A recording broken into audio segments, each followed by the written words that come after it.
worst loss of my career was losing to Samoa in the semi-final. So take us to that game then. You captain England in London to that semi-final, and it goes to golden point. What happened? We didn't play well. On top of that, why? What? Just things went against you that day. Some players were off. Some players didn't play well that day.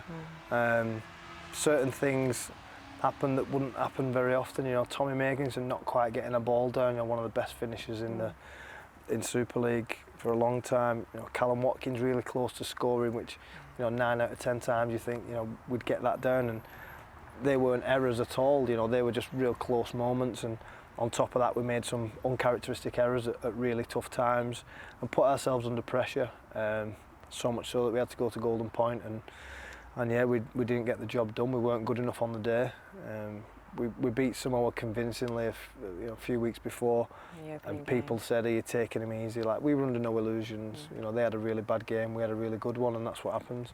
They gave up on the first time we played them. We knew that if they had a chance, they'd do the opposite. You know, they'd all grow a leg, and they did. They played better than us on the day, and yeah, it was devastating.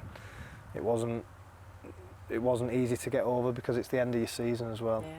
You know, you lose in Super League. You know, 6-7 days later, you can get it back. Well, that one, I guess full as well, off season, people asking. You knew at the time that would be the last time you ran out for England, and yeah, I was pretty sure it was. You know, I'd never retire from playing for England. I'd never say I don't want to play, but I knew that, you know, the way it was going, I wouldn't be available a year later, or I probably wouldn't be getting selected. So yeah, it was a horrible loss, and there were probably more people after it asking about it. How did that happen, or what went wrong? And straight after it, you know, you don't even know. I hadn't seen the game back. I didn't watch the game. I've still never seen the game back. Will you ever watch it back? No.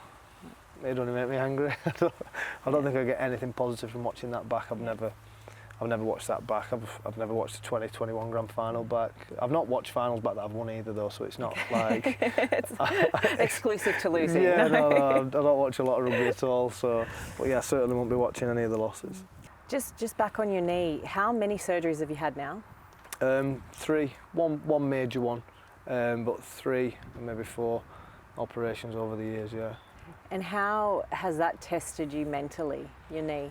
And I suppose sitting here today, how bad is it now? Yeah, it's as bad as it gets. It's when I finish the end of this year, I'll know that I've had every ounce, every minute out of that knee that I possibly could. I certainly couldn't go round again. There's a lot of issues in it, which means it's not like a one operation can fix it. I went to see 3 specialists last year. One before the World Cup, who said, you know, your knee's pretty shot.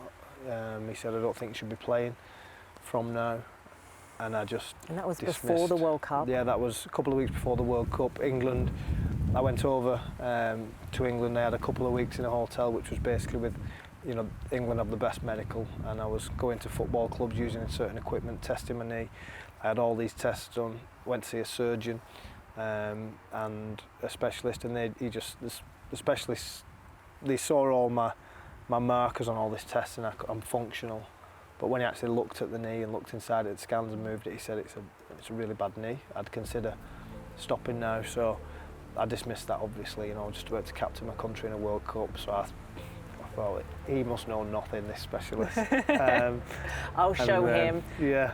That mentality that your dad instilled in you, hey, don't stop till you have to. And I played the World Cup, and then after it I went to see another specialist in the UK and a specialist here in France. They both had advised retiring straight away.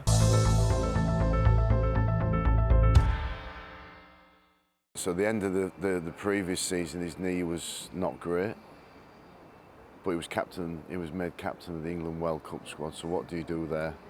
You know, ideally he wouldn't have played in that World Cup. Ideally he wouldn't have played in that, but there's no way I'm going to stop the England captain representing his country playing in the World Cup as the captain. So Sam went and did that, and finished that, and obviously his knee wasn't in a great state. We tried to get him right towards the start of the season. We looked after him. But yeah, he come and knocked on the office, and this was, you know, when you say, has he ever surprised you? This was one. He knocked on the door, he come in, I could tell he wasn't right.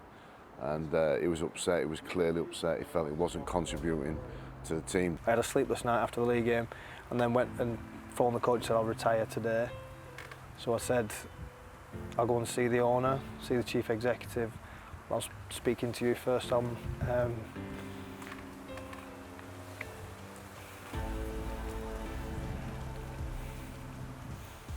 sorry. Yeah, I said I'll finish. And the owner, you know, he's straight away said no chance. Said just play on, and I said I can't. I said I can't do it. I've tried for so long to sort of convince myself that I was all right, and I'm not. And I said, I know for the money that I'm on, you can bring a fullback in, a good player who can play 25 games for you. I said, I don't want to pay out, I'll just finish. And the owner said, I'd rather keep you and you play 5 games. So I sat down with the medical staff, with the conditioner, with the coach. We got a plan of the year and just said, look, Sam's knee's done in here, but what we'll do is we'll mark some games that we're going to need Sam's influence